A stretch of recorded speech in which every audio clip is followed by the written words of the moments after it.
Welcome, Dan Paul, John Dykes, and this afternoon I am delighted to be joined by both Lawrence Conley and James Mackenzie, two of the Acsom contributors who were at the gig the other night at Gracie's. Let's start off with that. After the event, my missus said, "Who was the boy with the Jota haircut?" I said, "That's wee Jamesy on the wing." James, how did you enjoy it? I'm not too sure I'd be that handy on the wing in a football team, to be honest. But it was great fun. Big thank you as well to everybody that came out, everybody that said hi, everybody that bought us a pint as well. And I'm sure they'd all agree that it was a phenomenal show. It was a great night. I was just saying that, it's one of these things. It's a great wee setting. It's a pub setting. We know that maybe by back 8, 9 o'clock, everybody's had a few scoops. That's what it's all about. But generally speaking, Lawrence, at gigs like that, maybe by about 8:30, 9 o'clock, there's a bit of chatter in the background. I'm not, the type of person that tells people to shush unless they're getting a wee bit rowdy. I wouldn't get involved because you're in a pub. That's what you expect. But unusually, Granty had them in the palm of his hand. There was silence for most of the evening. He was absolutely outstanding. I've been quite a few gigs, same as yourself, and yeah, he was absolutely unbelievable. Celtic through and through. Really, talking about the values of you've got to be aware everything you do represents your club, everything you get involved in represents your club, and you've got to look after that then properly. So whether you're an employee or an ex-employee of Celtic, and I think it kind of. We all feel that, don't we? People, the standards to uphold, represent Celtic and expect staff members to do that. It was great to meet, Stevie was there with his mate Shug and Walter Orr, Mr. Diamond, Bob McLean, Sean Kelly. Great to meet all those guys that watch all the time, and have a chat and just, Peter Grant, what a legend, mate. Ground staff at 50. Oh, yeah. All the way through. Yeah, what a guy. And on the way in, I met Peter outside, walking down the street, and he was like, "Do you know where Gracie's is?" I was like, "I'll show you." Follow me. We went up to the door, and the bouncer was like, "Yeah, you see if the Peter Grant things, boys." That is Peter Grant. Superb, by the way, superb. There's quite a lot of things you can take from it, though.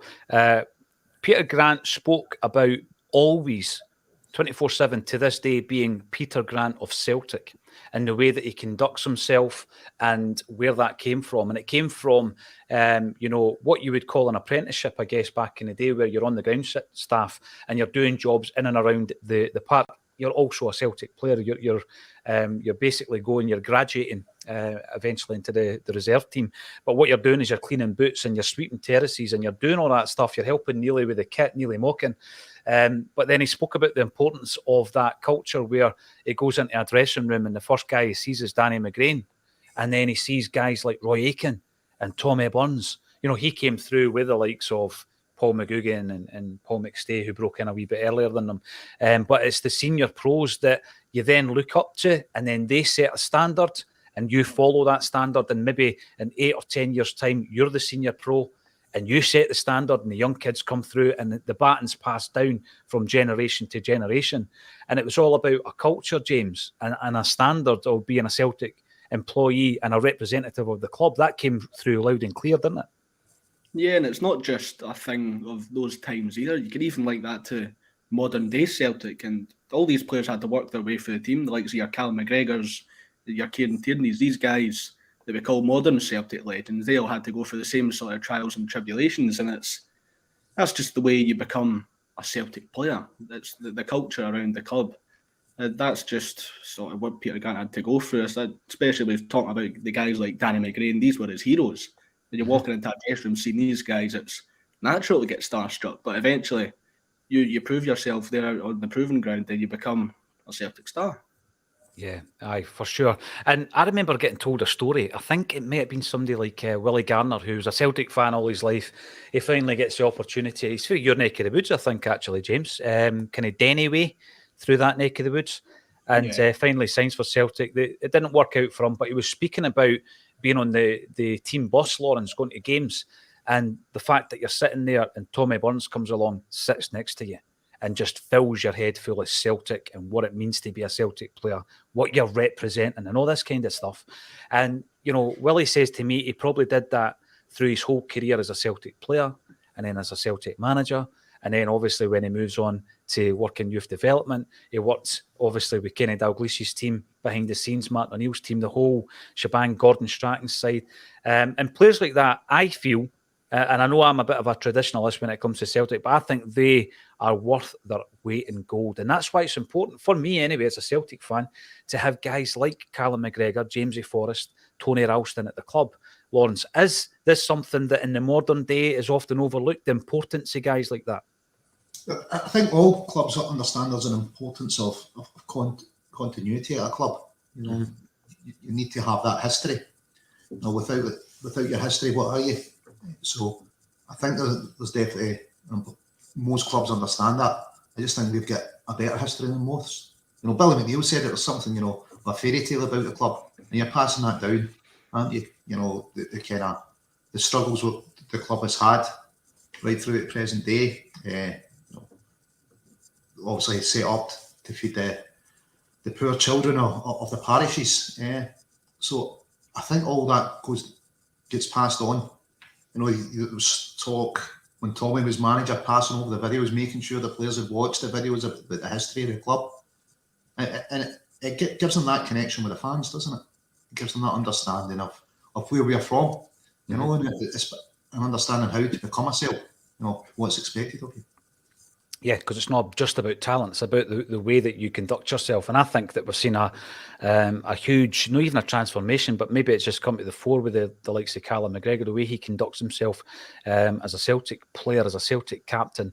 And obviously in the modern day, it's maybe even more important because, the vast majority of the squad now are made up of players from all over the world, whereas back in the day, overseas players were few and far between. Certainly, in Peter's day, he's seen maybe nearer the end of his career, guys coming in like Darius Dovcek, Jackanoski, people like that. But, back in his earlier days, it was mainly Scottish and Irish-based players, Lauren. So it is important to this day that Callum is now that role model, if you like. And imagine being a youngster at the club and seeing, the most senior pros, Scott Brown before Callum, by the way, going about your business like that and being the ultimate professional. That's going to rub off on you. It becomes a culture after a while. And I think it's fantastic to hear from the likes of Granty. One last tale from him that I thought was hilarious, that I wasn't aware of. And I hope that at some point I get time to go back and watch EastEnders episodes from 1987. But apparently at that time, sorry, James, this is before your time, pal, but Lawrence will remember it. Dirty Den got banged up. He was in the nick. What was in the nick for, by the way, Lawrence? Can you remember? Did he murder somebody or something? I don't know. I can't remember, but... Maybe that's the actor, I think. Oh, Leslie Grantham definitely ended up in jail for real. Yeah, he ended up in jail for real for something, didn't he? Right, it was manslaughter or murder, something like that, yeah. Yeah, it's something like that. What about the character? Somebody of the old school, somebody the Albert Square CSC in the comments might be able to clarify this. Dirty Den ended up in prison on EastEnders, right? Now, you'll remember at that time, we had signed Frank McAvenny from West Ham, and obviously he had got a friendship with, what was her name now? What was her name? Ian Beale's mum, Kathy Beale. Kathy Beale. James is laughing because he's like, what on earth are you talking about? Kathy Beale. Gillian, that's her. And McAvenny was photographed in what's the name of the boozer? The Queen Vic. Yeah. He was in the Queen Vic and he was with Anita Dobson, Brian May's wife. And what did you say her name is? Gillian Tailforth. Gillian, yes.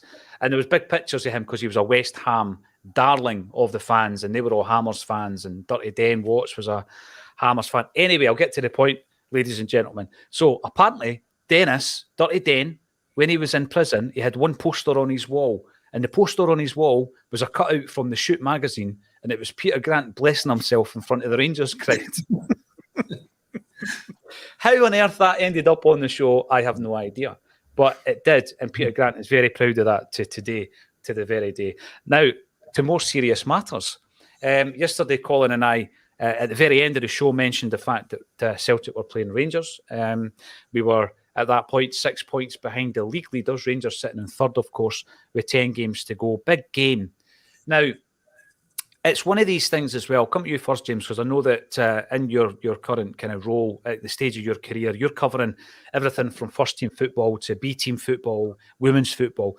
And the authorities really are trying to push, and the clubs as well, Celtic, really try to push the women's game. There's a game that's live on Sky TV. What an advert for the women's game, It's live on Sky. It's an international break. There's people there. What kind of makeup's the crowd going to be? Well, you maybe take your kids to a game like that, just to introduce them into what it's like to go to the game. And then, after the game, there's an incident. And the incident involves a Rangers coach who thinks it's appropriate, Craig McPherson, and by the way, totally unprovoked, to headbutt Fran Alonso from the back, right? And then abuse him verbally by calling him a rat. Now, this was after a 1-1 draw, where we scored an equaliser in the 9th minute because we never stopped, and it was Caitlin Hughes that got the goal. But what's actually overshone all of that kind of stuff, the fact that it was a great ending to the game, is the fact that our coach, Fran Alonso, has been assaulted on the park. So let's talk about the incident first and foremost, and then we'll have a talk about the fact that this isn't an isolated incident. There seems to be more of an issue here, and we'll have a wee look at that and what's going to be done about it, because this is on the back of Celtic refusing tickets for Ibrox due to safety concerns of our fans as well as the fan experience. Safety concerns of our fans. This is following broken glass in Joe Hart's goal mouth. Our physiotherapist getting hit in the back of the head with a bottle, which split his head open and required stitches. The fact that weapons were found stashed in a bin before a Celtic Rangers game, right, that were attributed to the Union Bears. Going back further, Scott Brown attacked on the park. Oh, we'll just put the fan who attacked him back in his seat. There you go, nothing happens. Lee Griffiths getting batteries thrown at him, and it goes on and on and on. And there's an issue here. And it's about time that the authorities did something to ensure the safety of Celtic's players, fans, and staff. And by the way, before we get into the discussion, I actually heard or seen that one of the pundits were talking about this, and in the same breath spoke about plastic cups getting thrown at Steven Gerrard. No, this isn't an issue where you can throw Celtic into the mix. This is a Rangers issue. James, let's talk about the incident last night first and foremost. No, I never thought I'd hear what about it from a pundit on the Sky TV. That's usually left to the crazy fans, but these are professional football clubs. Mm-hmm. And that's arguably one of the most unprofessional acts that you could get. He's not only attacked them, but he's attacked them from behind. It's a blind, cowardly attack. And Fran, he seems to be all right. He seems to have taken it well, but it's not something you expect. If anybody had any doubts that the sort of rivalry or the heat or the tension had carried over from the first team to the women's team, it's evidently clear now that it's still there. And you've got to wonder what sort of punishment is going to be dished out. Is it a lifetime ban? Is it a couple months suspension? I'm sure many people, their opinions will vary on what the ban should be, if any, which the fact that I've got doubts over whether he'll get banned for headbutting some the opposition manager in the back of the head says it all, but we'll just need to wait and see. But it's completely unprofessional and cowardly as well. Totally cowardly. You're right, from the back where Fran, and I've watched, like everybody else, I've watched the footage. I'm thinking to myself, what has led to that attack? What was the prelude to that? Nothing. Fran is shaking the hands of both of his own players and the players of the opposing team. You could go even further back because things will continue to come to my mind. Scottish Cup final against Hibs. All right, we got beat. Let's cause a riot. And also, even further back than that, when they didn't win their playoff against Motherwell and Moshney. Was it Bilal Moshney, the guy that used to play with Southend? Thought it was all right to basically attack Motherwell players. Now, it isn't an isolated incident. And what actually happens here is if someone so unruly is allowed to conduct himself in such a way, Lawrence, without any repercussions whatsoever, they'll continue to do it. And that's exactly what's happening here. But there's a thread in that. It's kind of the repercussions, because it's a gradual thing. You even go back to the so-called Shane game. The Rangers get 4 sent off, 9 yellow carded.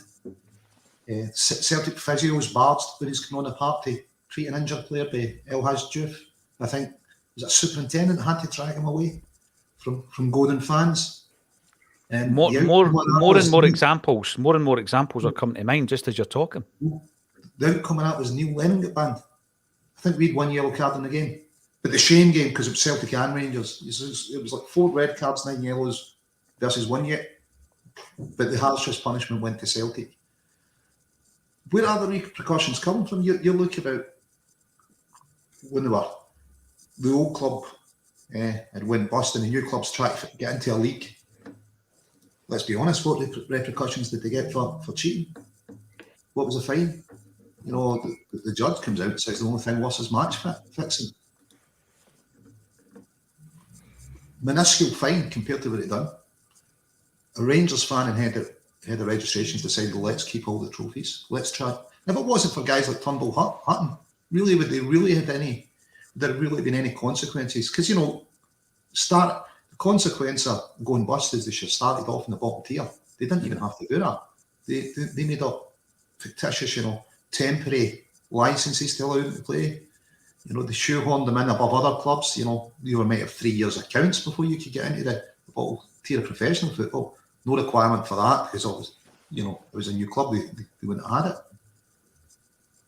Right through it, you know, the dispute with Cinch, trying to pressure clubs to change their votes and things. Definitely bring the game into disrepute. What were the consequences? But the SFA, does it do consequences? Well, we'll look at what referees and the controversy there. Where are the consequences there? What's happened? And if you frame this as purely a Rangers issue, you've touched on Motherwell. There's the Hibs Cup final. The rest is pretty endless.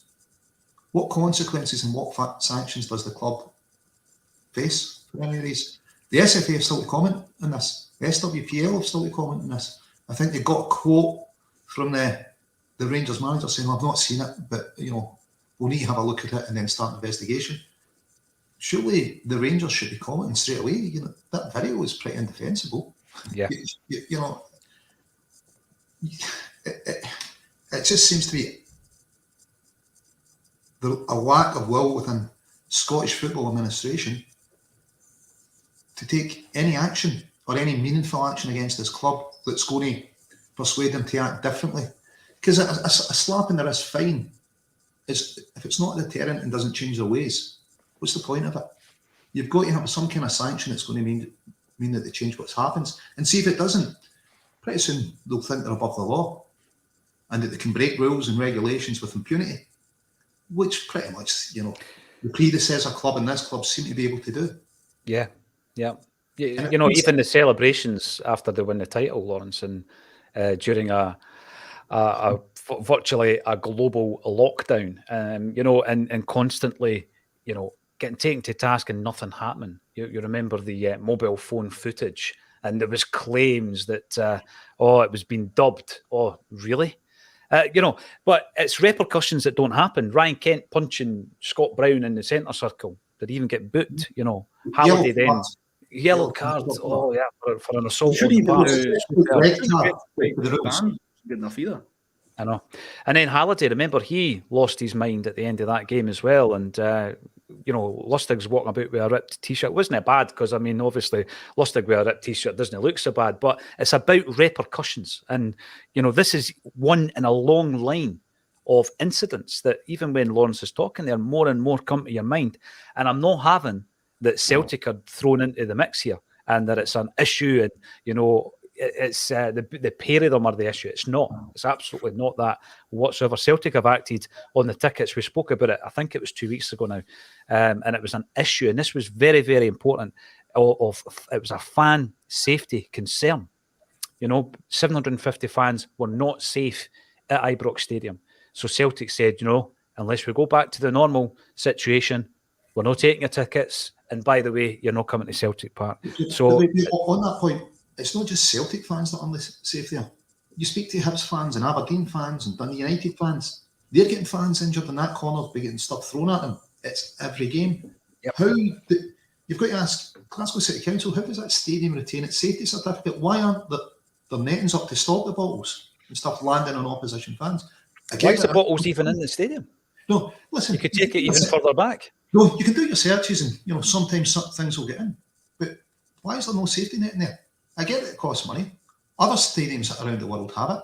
Why aren't you saying as a condition of your licence, you need to put that, because there's a number of incidents going on year upon year, where we can say most games like this and away fans are going to get stuff thrown at them. That's not an acceptable risk. So to mitigate that risk, you've got your searches, we understand some balls get through, but you need to put up the safety net. Right. Honestly, can't understand why they're not being forced to do that. Imagine though, Lawrence, imagine the scenario that they did that, right? And I agree with you, and I think that as a safety measure has to be done, right? They did that, and we're looking at the situation next season. There's only one club, there's only one stadium in Scotland where you need safety netting, and there's only one club that aren't allowed into Celtic Park. Why is this? And again, it goes right back to that common denominator. And the fact, James, that there is no real sufficient action taken. I mean, to assault someone on the football park. Now, we all know that what happened to Duncan Ferguson back in the day, right? He ended up in Barlinnie. But to assault someone... Duncan, he was under a suspended sentence at the time as well. I know the circumstances of Ferguson, but assaulting somebody on the football park, which is what happened last night, it's not something like there's been a flashpoint, two people have gone in for a tackle, and then there's a push or a punching because, you know, in terms of football, fights are handbags at dawn. This guy has sought him out, and there's no provocation whatsoever. But what is the provocation? The fact that his team lost a goal in the 9th minute. The flashpoint is Celtic scoring a last minute. Scoring a goal. Yeah. That's the flashpoint. I just want to touch on the point you're making about at Ibrox as well, where the fans... where the Celtic fans are placed, it's right in the firing line. You're basically backed into a corner with them at either side. You're right in the firing line, and bottles are going to rain down. And the fact that Celtic have had to pull the fans out because it's unsafe, the viewing experience, even when you're after the game, when you're kept there for God knows how long. I've never been to Ibrox, thankfully, but it's just the fact that Celtic are having to not allow tickets because the match day experience, it might not be safe enough, or it just isn't adequate for a football game. It's just crazy. But let's be clear on something. That's not why Celtic are having to pull them out. Celtic are having to pull them out because the authorities are refusing to act on this. It's the authorities' job to act on it and make sure it's safe, to hand out repercussions. They're refusing to act on it, and some cases even acknowledge there's a problem. So Celtic are doing this because the authorities refuse to act. You're left with no option. You know, they've got a duty of care to as Glasgow City Council. They're issuing a safety certificate. Police Scotland are there. They know there's going to be incidents. The Rangers themselves, people, whether it's visiting fans or away fans, or home fans, should be safe in their stadium. Yeah. They're refusing to act. The SFA should be acting on this, and they're refusing. Celtic will left with no choice. This is what happens. You know, and we talked about a Hibs manager kicking a ball in the park. You know, your manager sets the standard for your club. For the players, what do they think? This is the assistant manager. What standard has he set to his players? We started off the discussion talking about standards, Lawrence, talking about, you know, the role model and looking up to, this is a culture at Celtic Football Club. What's the culture at Rangers? What is that culture? And what's the culture within Scottish football when, like you quite rightly say, the authorities, who, by the way, in terms of the ticket situation, have had plenty of time to act on that, Lawrence, and they haven't. And it took until Celtic made a decision. How's that affecting the fixture? That was a big discussion for the last fortnight. Okay, women's football needs promoted properly. We've been saying it on this podcast for long enough. It's on Sky TV. You know what I mean? It's going out to a much bigger audience. And what happens? Who's it that creates an issue? The same football club. The same football club that apparently is creating an issue for the fixture. Same football club that's creating an issue for Cinch, the sponsorship, that doesn't seem to create an issue with any other football club in the league. So that it's one issue and it's one club and it needs to be dealt with. What will the authorities do, Lawrence? I think they'll bury their head. I think they'll do nothing. They'll leave it to the police. You know, who knows what the police will do. You know, can't see how they won't charge them. But it's a police investigation. But we've all seen the video there, so you can it's straightforward what's happened there. So yeah, I imagine that the police will do it in any sector. The police have dealt with it. Really, you need to be dealing with stuff too. There's a huge issue here, and it even goes across to the referees and to VAR favouring one club. You don't seem to want to step in and do anything about it. If Kygos gets a marginally offside goal, perhaps it's not yet been proven against Hearts. Head of referees out speaking. Exactly.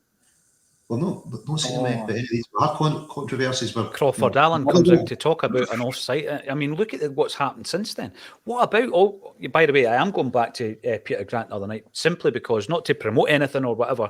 Granty told us a great wee story about VAR, didn't he? About the lines Yeah. And how he's got a mate who works in a VAR office down south who is either a Liverpool or a Man United fan. And if he wants to narrow and make the line thinner, then he will. Yeah. Or make it thicker to blur the lines. Or make it thicker to blur the lines. Yeah. So it is happening. I definitely... Listen, there's human intervention in there. We need to take out the bias, the unconscious bias, and that. And there's loads of ways they could do it, but they have no will to do it. But appear that, they're not interested in making the change. And it's either because the SFA as an organisation are, inherently biased. We've got enough evidence stretching back decades to say they are. Institutional bias, isn't it? It really is. Past decades. And look, if it wasn't for guys like, I'm not talking about all of Scottish football, I'm talking about the SFA, because Turnbull had. If he hadn't stood up, what would have happened? He stood up and says that they were being bullied, Lawrence. Yeah. They were being bullied into trying to make decisions. They were pushing them in a certain direction. And he stood at the steps at Hampden Park and said that, didn't he? Aye, he did. It's guys like him that, at least they weren't shoehorned into the top division, which would have been utter travesty. How anyone could have thought that was any kind of natural justice. Crazy. Unless you're looking at it as a Rangers fan. You can well, that's it. But the kind of kowtowing to them and the continual non-sanctions of them, it leads to this kind of behaviour because they think they're above the law. Yeah. They think they can do anything they want. You talked about the Facebook Live videos that were apparently dubbed. Facebook Live dubbed. That'd been great. There was a number of issues. How many mobile phones are there? About 8 different footage from 8 different vantage points. So syncing that dubbing must have been some tech, even if you can. Some edit. Yeah, some edit pretty quickly, You must have Warner Brothers. He'd be editing that quickly. It would need to be somebody for Warner Brothers. You're right.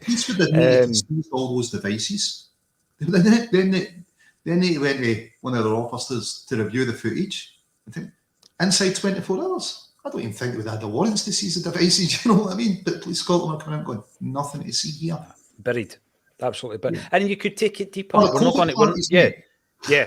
And we could take it even deeper, with regards to how much certain cases have cost the taxpayer.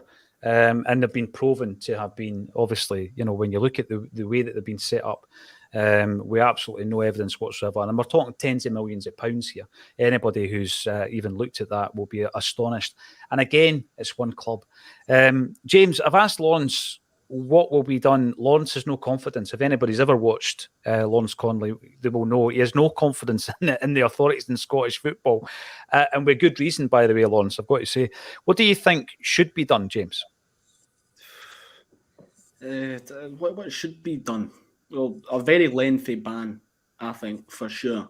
What do I think will be done? I think it'll be very minimal. As I've gone over this last 28 minutes, we've gone back to many Celtic Rangers flashpoints from one side's end, and the ban is always minimal if there is a ban. So I'm sure we'll all be disappointed with the outcome of what this ban is, but I think it should be a very lengthy ban. Well, this is the thing as well. Sorry to not name drop Granty again. It's our new best pal, right?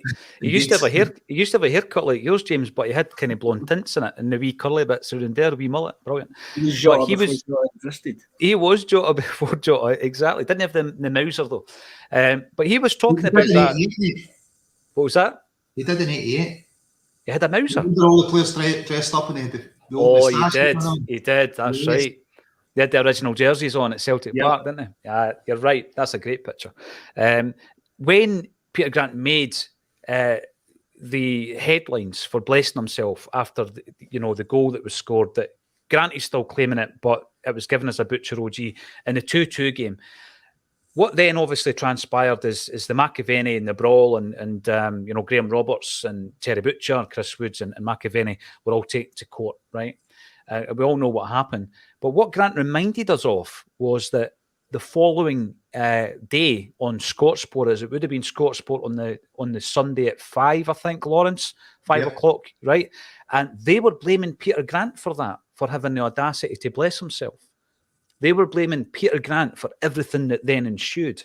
So even then, the media had this narrative that, blessing yourself and being a Catholic is so bad that it's ended up with 3 people at court. Mate, it's so bad you can get charged for it. Ask Arthur Boric. But the weird thing is, you ask what should happen. We're all talking about treating a symptom here. That guy headbutting Alonso is just a symptom. That's not the problem. There's a bigger problem in Scottish football. And we've discussed how it manifests itself in referees or favourable treatment to one club. The only club to have the season extended. In whose interest was that? For one club? It seems utterly bizarre that they don't want to try, address the wider issue. They lost the president in SFA, they lost the head of the referees, all through a connected issue. They need to be looking at us and going, we've got a serious problem. Yeah. Scotland's shame strikes again. Right, let's have a wee look at some of the comments coming in. Stephen Sloan, welcome back to the show. You're watching on YouTube. Anyone else out there who's watching on YouTube, feel free to give us a wee thumbs up. And if you wish, you can subscribe to the channel. We'll be going out live every single day on the Bulletin. And there's loads of other programmes that we are working on that will give you more free content. If the SFA don't punish Craig McPherson, then what's the next step? Beale squared up to Kennedy, seeing a pattern here of aggression on the touchline from Rangers. It's just what we're talking about, Stephen. If you're allowed, if that, if you can push the envelope and you keep pushing it and nobody punishes you, you're going to continually behave in that way because you're going to get away with it. David O'Raw, that hooligan should never be allowed near a football pitch again. Well, what kind of example does it set to the fans? I mean, I wasn't at the game. I know that some of the Acsom team were. And I know our very own Amy was covering it as well.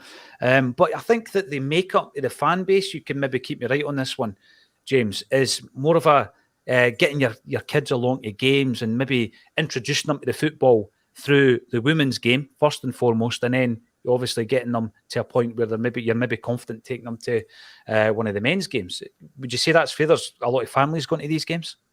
Yeah, I'm sure we could probably get the general census from the comment section as well, because most of the fans, it's because these games are seen as sort of more chilled out. You're not going to get as much sort of tension or aggro as you would at the first team game. So it's usually seen as, say, if they go up and get all the photos taken with the players after the games, it's usually all good. Then you see scenes like this. But I just want to make a point, because I've seen people on Twitter really talking about this. We don't want the tension and the aggro out of the fixture. That's something that we love about the Celtic Rangers rivalry. But that's not tension, that's not aggro, it's a cowardly attack, is what that was on Fran Alonso. We all love the scenes like when Neil Lennon and Ali McCoy squared up on the touchline, an iconic derby moment.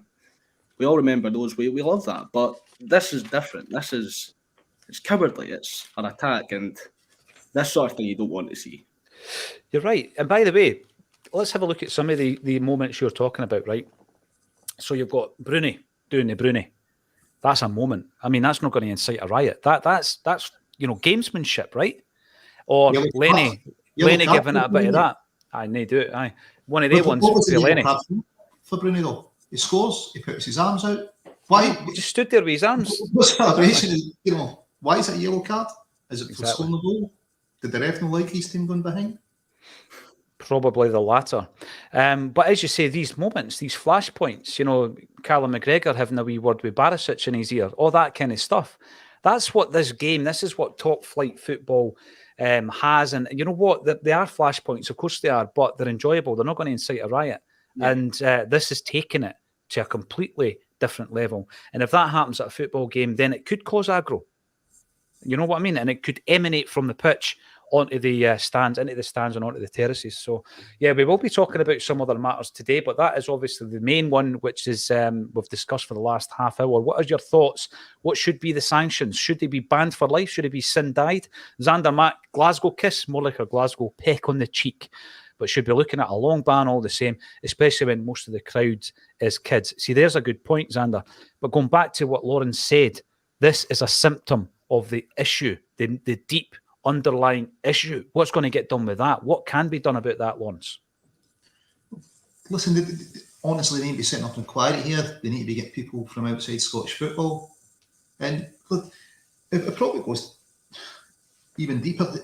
We know Scottish football isn't run right. There's a lot of joys for people at the top. You lose guys like Brian McClare, who could be helping with development there at Hampden.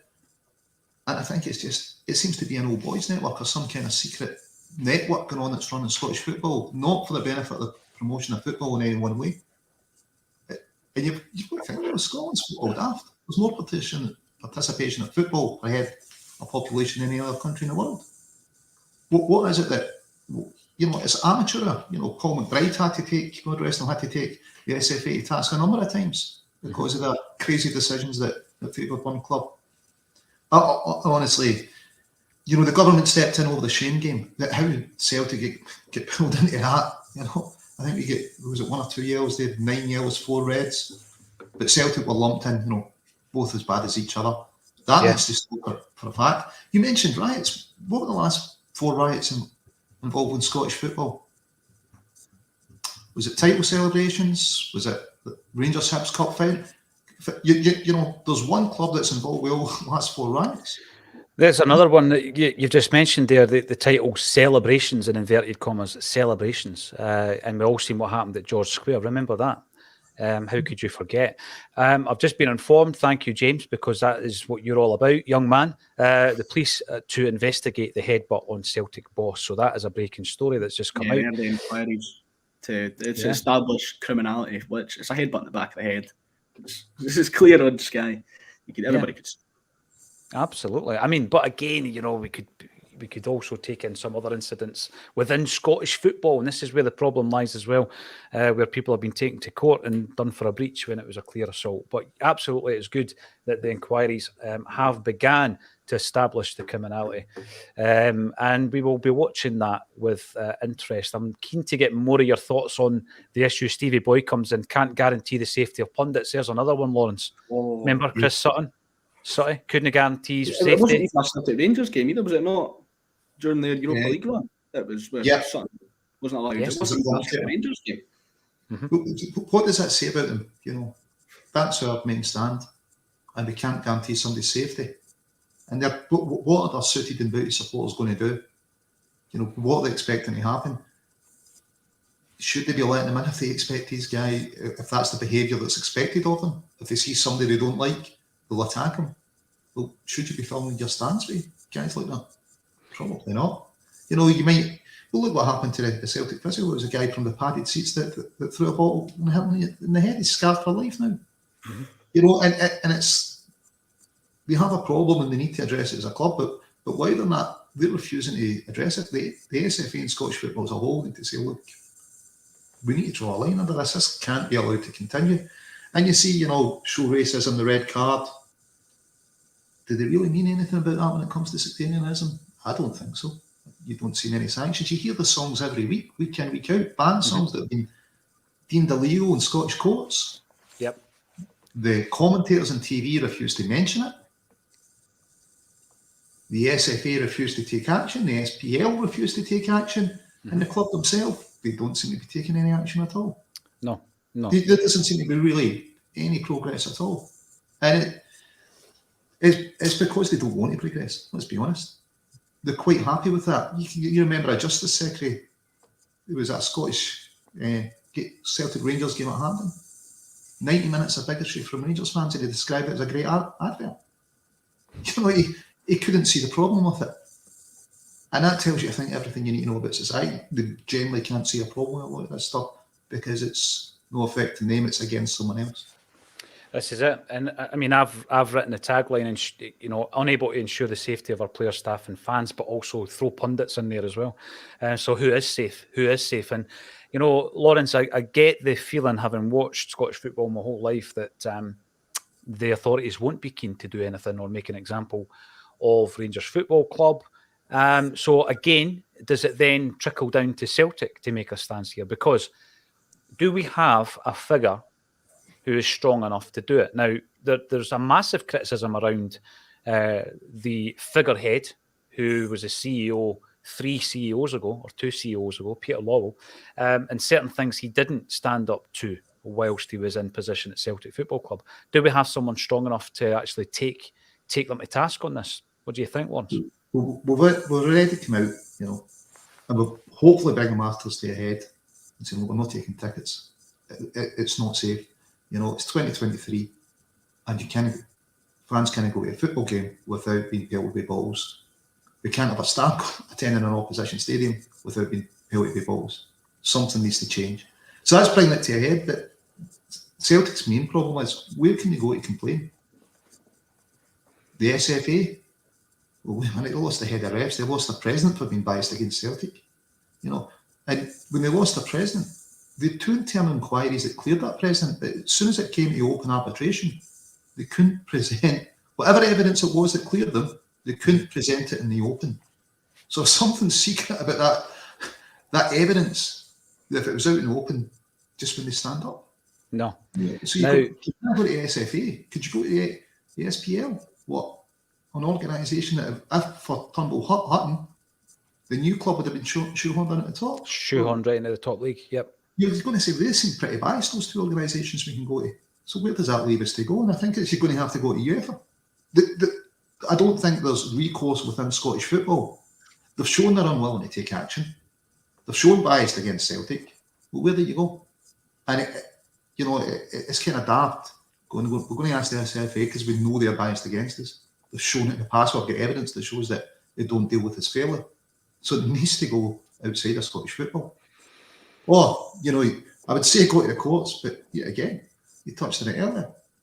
How many millions does it cost us because bias within the courts, issuing wrong warrants, all because it was something that affected Rangers? And at the highest level, at the highest level, at the highest level, Lawrence, and that's the biggest. Probably not costing the country over 100 million quid. Yes, in compensation to people because it affected Rangers. And you think, well, are we going to get a fair crack at it? And I honestly think they need to go to UEFA. I think it's.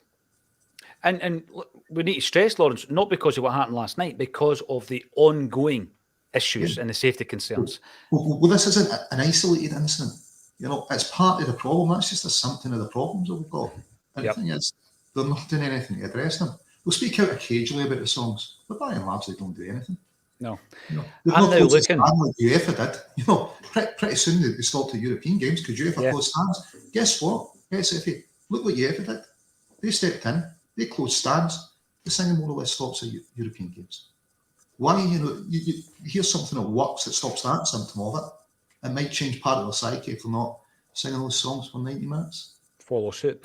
The other thing I'm going to say here, and I'll come to yourself on this first, James, is you look at the next game that we play, Rangers at Ibrox, for example, right? And you look at the circumstances around what's happening this season. We were talking about implosion last week. Yesterday we spoke about domination. Some people don't like to hear the word domination being uttered by a Celtic fan or a Celtic podcast. We're basically looking at a situation where if you don't want to dominate the game, then what is your ambition? However, the implosion element of it, that could well happen if obviously things go our way. But the toxic environment at Ibrox, I'm pretty sure Ange would much prefer a fan base of some description there. But you imagine that toxic environment come the final fixture this season at Ibrox, and that is where the real implosion might occur. I think the implosion might be by the next Celtic Rangers game. You're seeing the reason the last final against them was sort of so satisfying was because all the murmurings you'd heard from their side in the sort of days and the weeks leading up to it. It was, and they had some sort of ego around them, which I don't know where this ego had came from. Celtic have really got them at every single stage, and you're hearing the same murmurings start to crop up, whether it's Ali McCoist or others in the media coming out talking all the rubbish. So I'm much like every other Celtic fan, very confident heading into the next derby. I can see it being sort of shades of when we played them last February. That was an absolutely fantastic night, and this is going to be an absolutely fantastic afternoon. I think the implosion will come sooner. If indeed we go to Ibrox, Lawrence, how safe are the players and staff? I'm going to say something to you. If we, when the game at Celtic Park, and we beat them in the semi-final, and we're standing on the threshold of another treble, the game after the split, do we only lose 3 points if we refuse to play that fixture? We say, you know what, have the 3-0 win because your stadium is not safe. Would that bring it to a head more? I'm sure it would, aye. I'm sure it would. Well, if it's only 3 points, there's something Celtic could do. Because at that point, the governing bodies haven't acted, they're never going to act, are they? That would be a bold move, Lawrence. Do you think that as a club, that's the kind of move we would make? We've already said no fans. At some point, it needs to come down to that. How safe is it going to be? You know, Well, Celtic Park, I expect to pass without much incident, but then we've got Hampden. You know, it was already pubs, Paddy Neeson's on the south side get attacked, the Rangers fan. You know, it's not just in the stadium now. What happens if we win the semi-final? What kind of incidents will occur then? And I think it's something the club need to think about. You know, if we're ahead, it's not putting the league in danger. We need to make some kind of statement on it and say, well, actually, look, we're going to give them the 3 points because we can't be putting our players and our staff in that type of environment. Yeah. No, you're right, because we've already refused the tickets, right, because we know the fans aren't safe. What about the staff? What about the players? This is a massive issue, and it is one that we've dedicated the vast majority of the show to, but I think it has to be discussed. We do have loads of great comments coming in. Celtic Follower on the YouTube channel last night showed, this is an interesting point, and I totally agree with it, that all sections of the Ibrox club are full of rage and hatred towards Celtic, simply because no matter if it's academy, B team, first team, or the women's team, meanwhile, we just don't stop. That's true. But yeah, it came, loud and clear last night that is the attitude. We're asking what will happen. Michael Ross says nothing will be done. And we all know it. Time for Celtic to stand up to this. And Lawrence has given some idea as to what Celtic as a football club can do. And I hope that we are able to take them to task on it, because I have no confidence whatsoever that the authorities are going to do it. You want to talk a wee bit about the football, lads, before we go? 15 minutes to go? I would say so. Wait, what a time to score an equaliser, really? I know, 99. No, it's bad to get away, but what a time to score an equaliser. Absolutely. We've done a lot of chat over the last day or so around Callum McGregor leading into the weekend's games. James, he was about to make his 50th appearance, which he did. I'm astonished at how quickly he's made those appearances, actually, making his debut in 2017. This is the first game of 2023. And I asked Colin a question yesterday. I said, right, the way that McGregor's going about his business, the way that, he's got a level of consistency at Celtic that you don't see wavering anytime soon. And I asked the question, could McGregor do something similar to Brown and play at the top level for Celtic and potentially Scotland until he's 35? And Colin said, yeah, well, if he was to do that and win Scottish caps at the rate that he's won them since he made his debut, he would win 100 Scottish caps by the time he's 35. Do you think that's beyond him? Do you think that's doable? So we've got a good crop of midfielders coming through. I think Lewis Ferguson's doing a lot of good things over at Bologna. I don't know what has happened to Billy Gilmore's career. He just seems to be everywhere he goes. Something unlucky happens to him. But we've got a lot of confidence in Cam McGregor. We know how good he is. We've seen him play in the Champions League in absolutely boss games, and we've seen him boss games for Scotland as well. And hopefully we'll see him boss it tonight against Spain's midfield. Pedri and Gavi, the Barca midfield. It's going to be tough, but I can't wait to see how McGregor handles it, because it'll be a wee preview to see how McGregor will handle it in the Champions League next season. But I've got no doubts that he'll probably be playing for Celtic by the time he's 35. The levels haven't dropped for McGregor. If anything, we've seen McGregor gradually get better. I think he's probably playing, people say he played at his best under Rodgers when he was in a bit more of a forward-thinking role. But I think we're seeing McGregor at his best now. I think in this current Postecoglou team, this is the best Cal McGregor we've seen. And I hope as he get older, like Scott Brown, if he can adapt his sort of play style to sort of suit his limitations and his advantages, then I've got no doubts he'll have a very, very lengthy career. Yeah, I mean, right, I'm going to ask you, Lawrence, what your thoughts are on that. It's a good point by James. James reckons that Callum is at his finest right now under Ange Postecoglou. What's your take? I think it's probably the best team he's played in. So that maybe takes a slant on, how you view him. I liked him further forward, but it's great at the back. Will he do 100 caps for Scotland? James has touched on, there's a lot of other young midfielders coming through, so they're going to put him under pressure. He'll need to keep his levels up. Well, will he keep his place in the Celtic team for the next 3 or 4 years? Because we're stepping up the levels and just constantly looking to improve that team. So 100 games for Scotland is very much going to depend if he can keep his place in the Celtic team, which I think is going to be more of a challenge for him. I think if he keeps his place in the Celtic team, he gets 100 caps. But it's going to be the competition that Ange is going to bring in, the way he drives our team forward for Europe. That's going to be Callum's main challenge. If he does it all at Celtic, I think 100 caps just falls in. By the way, I know that people are saying, Imagine saying that. Nobody knows what's going to happen tomorrow, never mind in 5 years. Absolutely. But, you can look ahead. By the way, I dropped out a wee bit there. So if you heard me rambling as Lawrence was talking, apologies for that. I dropped out. Someone's obviously been tuning into my Wi-Fi here, or maybe somebody else is trying to get us offline, off the grid. David Boyle, nothing will change unless Celtic go to UEFA and insist on a review of the governing of Scottish football, including the refereeing structures. And by the way, it should have been done long before now, I would suggest, David. Callum McGregor, yeah, absolutely. It's brilliant to see him really cement his place in the Scotland squad. His Celtic career took a wee while to get going. I'm going to agree with James. I reckon this is the best Callum McGregor. This is the best version of Callum that we've seen. There's also been quite a lot of chat. For the team as well. The way isn't it? Every attack that we have, we play it from the back, but Callum McGregor is the link that links our attack and our defence. Where would we be without him? He's an absolutely phenomenal player. I think this is arguably the most important he's been to a Celtic team as well. His role in the Celtic team, not just because he's the captain, but the way he plays is more important to the Celtic team than it was to Brendan Rodgers' team as well. Not only is his quality improved, but his importance to the team has improved as well. No, you're spot on. And I think that to have that player in a team that everything kind of flows through, at the same time, and I know he's only 29, but you've also got to, and I don't know if we did this with Bruni, you've also got to have that succession plan in mind, because how do you replace it? They become very, very difficult, if not irreplaceable, to replace. So we need to keep that in mind. Maybe in 3 or 4 seasons' time, Anthony S. comes in. What can Celtic do? Asks Anthony. There is nothing they can do. Imagine they pulled out of a trophy or something. Well, Lawrence said something similar earlier.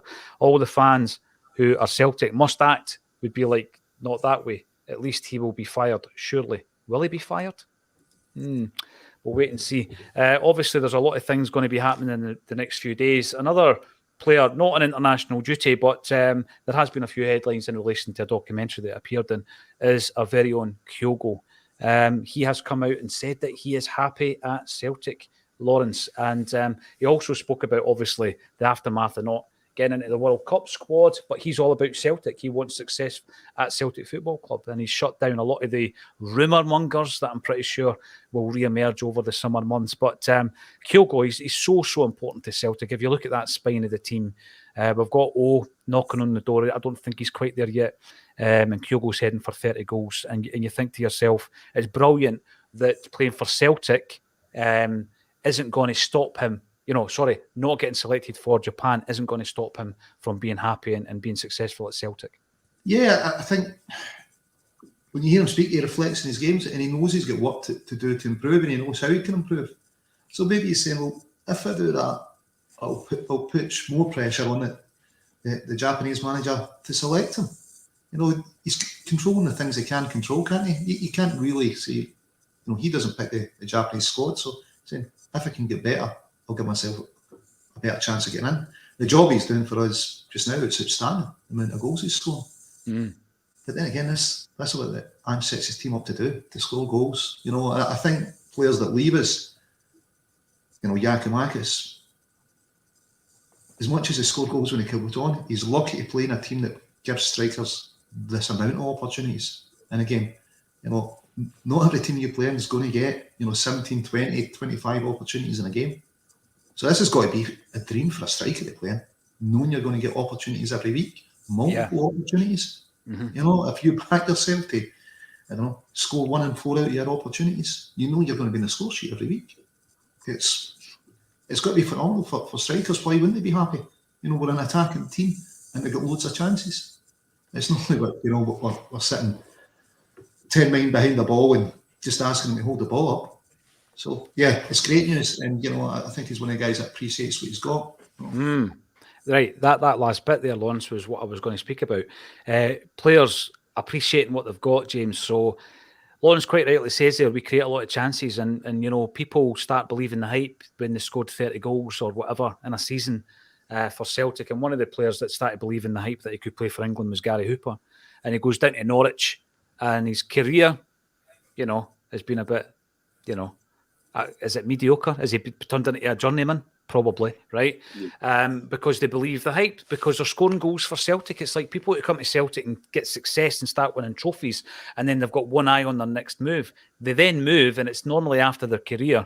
They talk about their finest time of their career being at Celtic Park, because not every club wins trophies like that. Not every club creates chances like that. It's great and refreshing to hear Kyogo coming out and saying how happy he is here. Yeah, he's absolutely delighted at the club. The only sort of worry I would have with him leaving, I think he'd maybe go to Germany, would go to the Bundesliga, because his management team, he's been, if you've kept up with him on social media, he's been floating about with his management team quite a lot more than sport. And they've really been good at managing Asian players in the Bundesliga. So if Kyogo was going to go anywhere, I think his pathway would be over there. We know how much Japanese players there is over there. But if you've seen the documentary, there's a boy over on Twitter after the show, Celtic_JP, he's translated it all to English.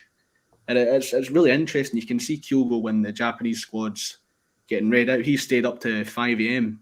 our time to see squad getting announced. He hears Daisen Maeda get picked for the squad, and he must have got his hopes up, and that's a Celtic player. Maybe I'll be in the team, but no, he hasn't. But I'm sure one thing we can agree is after that World Cup squad announcement and Kyogo Hatate missing out on the squad, what's happened since then? They've both upped the levels. They've both improved massively. So I'm sure Moriyasu will be taking note of that. If we hoped that this World Cup and these players missing out on it would spur them on, the players that were at the World Cup, they've got the confidence and they're playing better.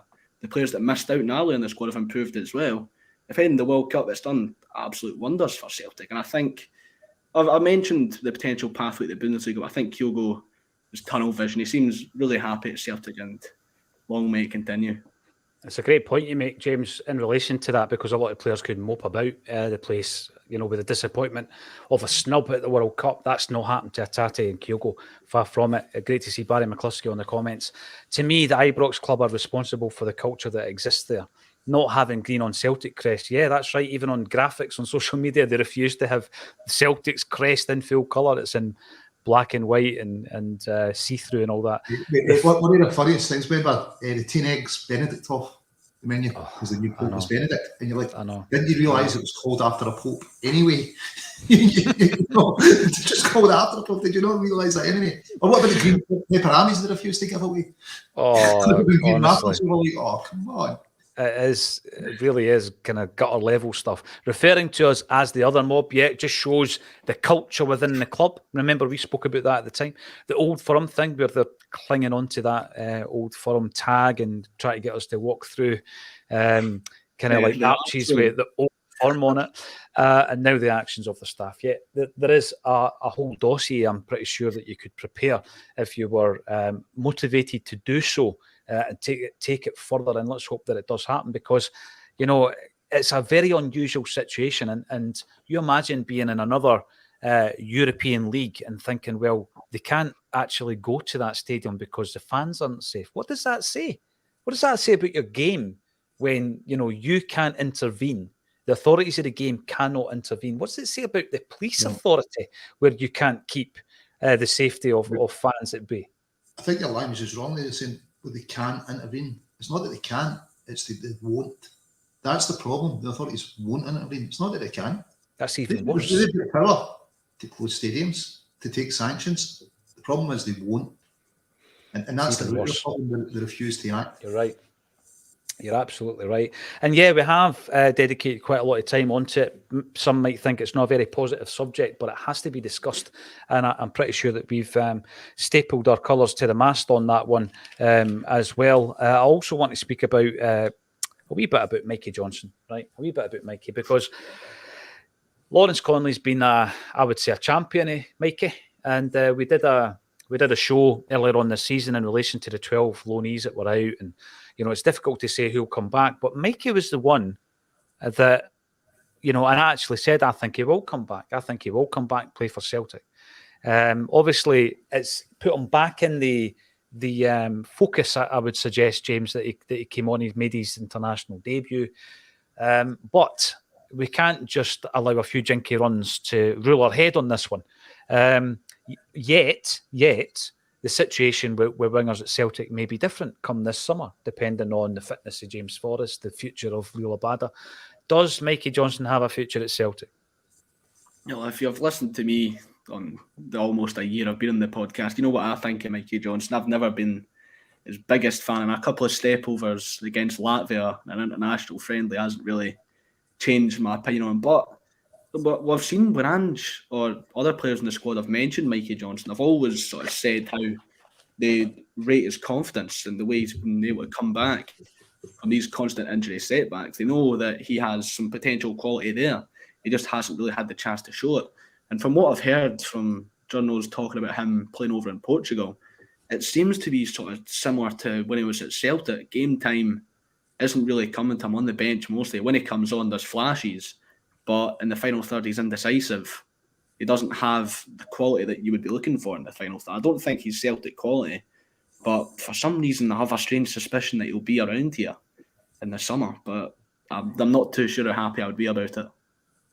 No, that's the thing. I do think he'll come back for a couple of other reasons. Probably the fact he's got a lengthy contract at Celtic. He's on a decent wage, which kind of rules out a lot of the clubs who would probably love to have him. You imagine Aberdeen and Hibs, they would take him in a heartbeat, I would guess. They might be out the equation, although another loan deal might happen because we've loaned players like Montgomery and Scales to fellow Scottish clubs. Lawrence, what's your take on Mikey?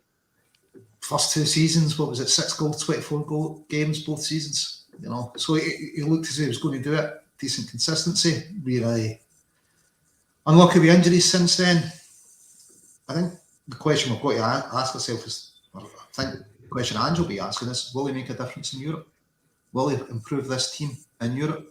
And if Ange comes up with the answer to no, even if he's back, he's not going to be playing a part of the team. because it could be the other team don't buy it and he comes back and we can't loan him. Well, so it's about what he's going to contribute to Celtic, and he needs to show that he can make a difference in Europe, I think. Because Ange will be buying people. I think James will see out his contract. I think he'll still be with us. It looks like Leo Bada will move on, so we'll probably be looking to make an addition. And it'll be an addition that can do something in Europe. Step up. Yeah, that pushes the team on. Mm-hmm. Mikey's, he's done well, great. The cameos for Ireland, but he's only got month and a half, 2 months of this season left to prove that he can really do something consistently in Portugal, and it can add something to us for Europe.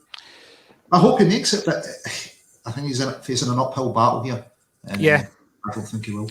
I think he's a type of player for me, and again, this is something that I was talking about in relation to the loan, making the loan system work for us. There's quality players there. They're just not going to have a career at Celtic. And if in Mikey's case, you think to yourself, we're not going to get a buyer, we're not going to get a Scottish club to match his wages, then a domestic loan deal could still work because obviously the loan club does not have to pay even the majority of the wages at times. But that player could damage another club in Scotland. It could damage your main rivals in Scotland because he's not going to play against us. So I would much rather that be the case. If he's not going to get this move to Portugal, there's no a buyer, and there's no an offer on the table, bring him back, loan him out to Hibs or Aberdeen. And as I say, he might damage your nearest challengers next season. I think that's a good use of the loan system. Danielle points out that he also called Wee Fran Little Rat. The fact that we refer to him as Wee Fran means that, we're with Fran here. We like him. And obviously, we do have a Fran Alonso jacket in the studio as well, which I was going to wear today, but I thought better not. Angel, I take all my kids to watch the girls, was not great to see for kids. Absolutely.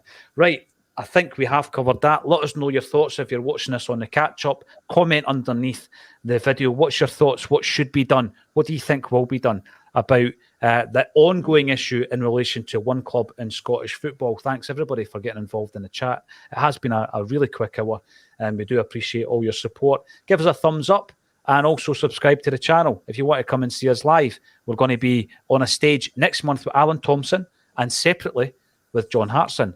Tickets are underneath in the links. Thank you to James McKenzie and Lawrence Conley for joining me on A Celtic State of Mind.